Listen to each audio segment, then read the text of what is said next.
प्रणाम दीदी।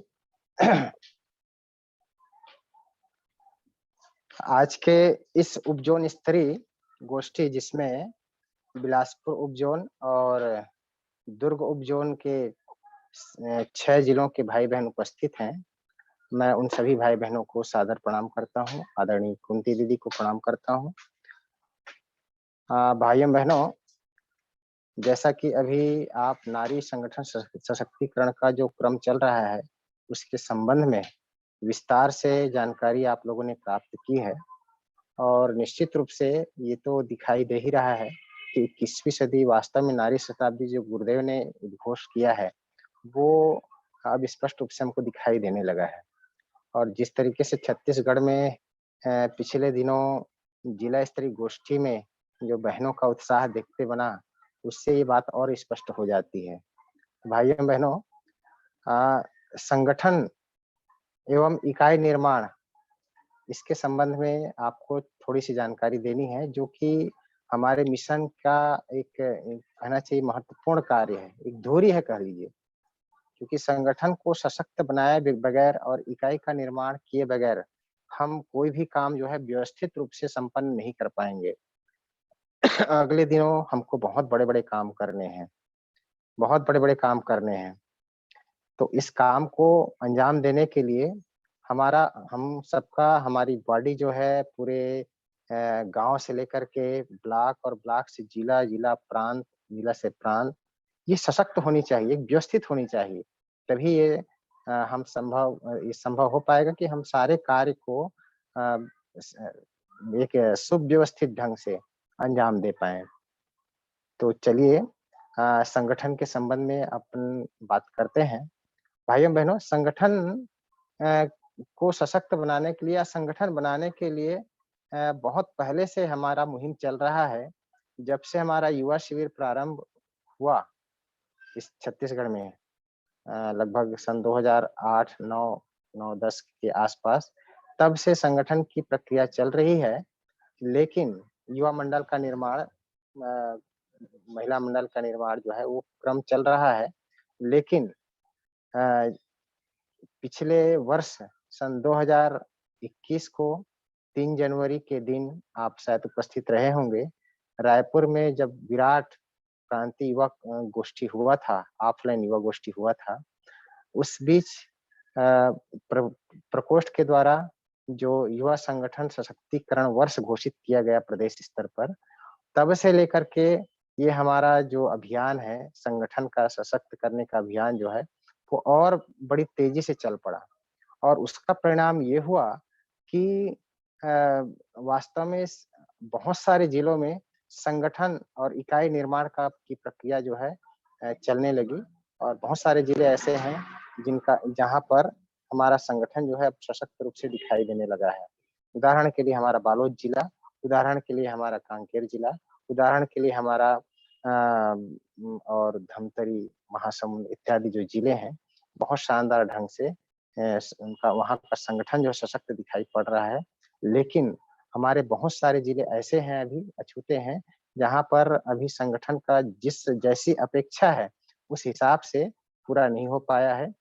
तो मैं सभी भाई-बहनों से निवेदन कर रहा हूँ कि इस संगठन को सशक्त बनाने की दिशा में हम सबको गंभीर होने की आवश्यकता है, क्योंकि इसके बगैर काम होना नहीं है। जितनी गंभीरता से लिया जाना चाहिए, उतनी गंभीरता से नहीं लिया जा रहा है।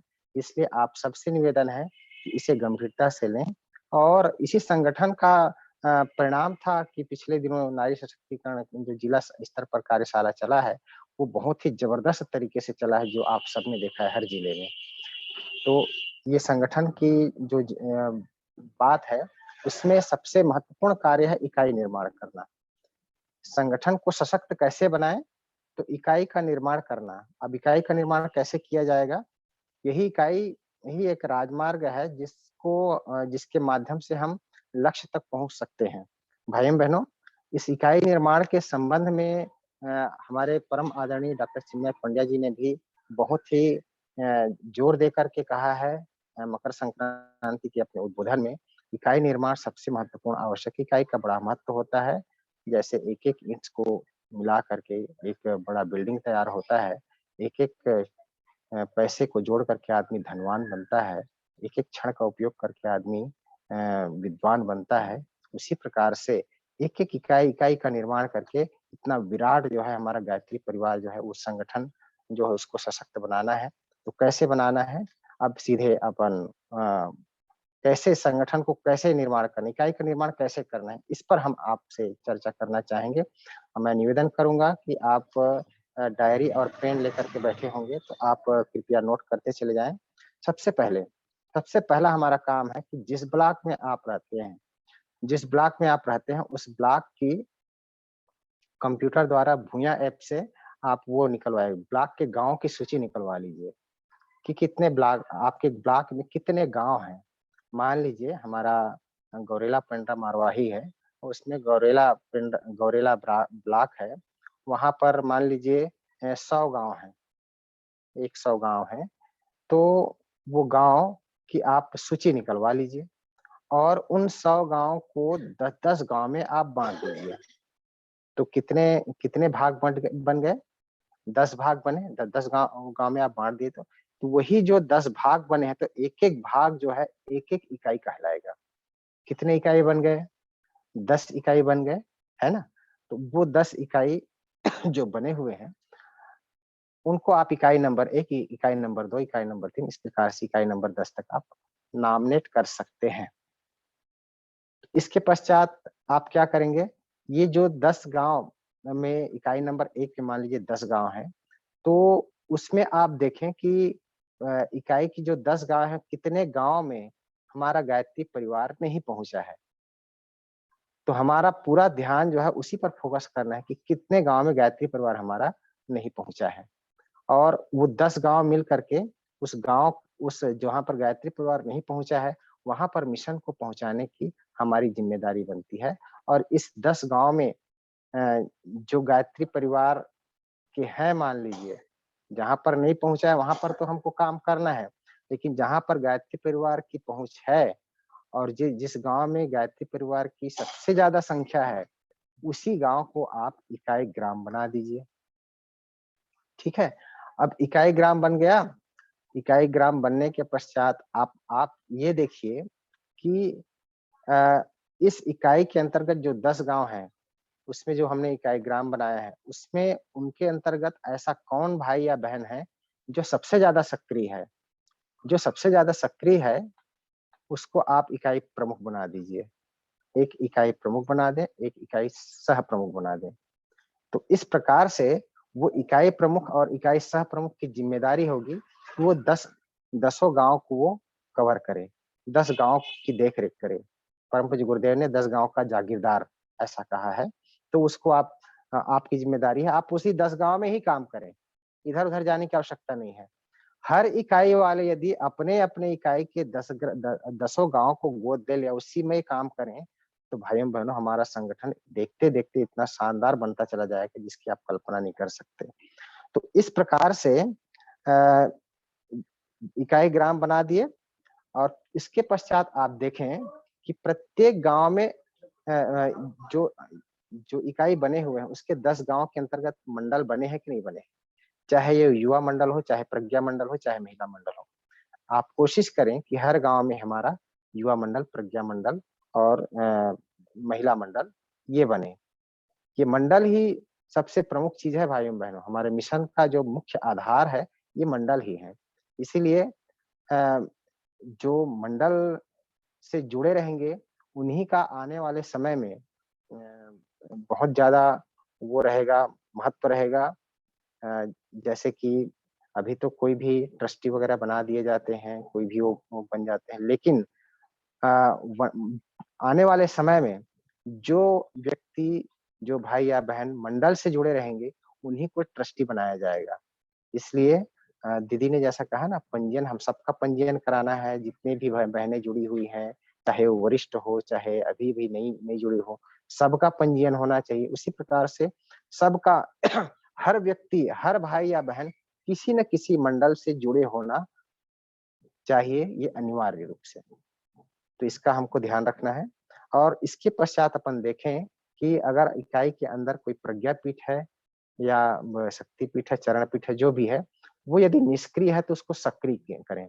बहुत सारे आपको दिखाई पड़ेंगे जहाँ पर मात्र पूजा-पाठ, आरती होती है, दोनों टाइम आरती मुश्किल से हो पाती है और ऐसी उपेक्षित अवस्था में, निष्क्रिय अवस्था में है, तो उसको हम सक्रिय बनाएँ, उसको गोद लें और उनको सक्रिय बनाएँ और गुरुदेव जिस उद्देश्य से प्रज्ञापीठ, चरणपीठ का निर्माण कराए थे, उस उद्देश्य की पूर्ति हो, वहाँ से गतिविधियाँ प्रारंभ हो, इस चीज़ का हमको ध्यान रखना है। इसके पश्चात मित्रों, इकाई प्रमुख, जितने भी इकाई प्रमुख हैं ना, उन इकाई प्रमुख और सह प्रमुख, मान लीजिए आपके 10 इकाई बने हुए हैं, तो दसों इकाई के 10 इकाई प्रमुख हो गए और 10 इकाई सह प्रमुख हो गए। कितने हो गए? टोटल 20 हो गए। इन 20 का जो ग्रुप बनेगा, वो ग्रुप जो है, वो ब्लॉक समन्वय समिति रूप में उसको आप एक स्वरूप दे दीजिए, ब्लॉक समन्वय समिति का नाम दे दीजिए। कितने लोग आ गए ब्लॉक समन्वय समिति में? 20 लोग आ गए और वो 20 लोग जहाँ ब्लॉक समन्वय समिति में आ गए, ऐसे सक्रिय लोग ही हैं जिनको आप ब्लॉक समन्वय समिति में आप रखे हैं। आने वाले समय में इन्हीं लोगों को आप आंदोलन प्रभारी आप बनाएँगे।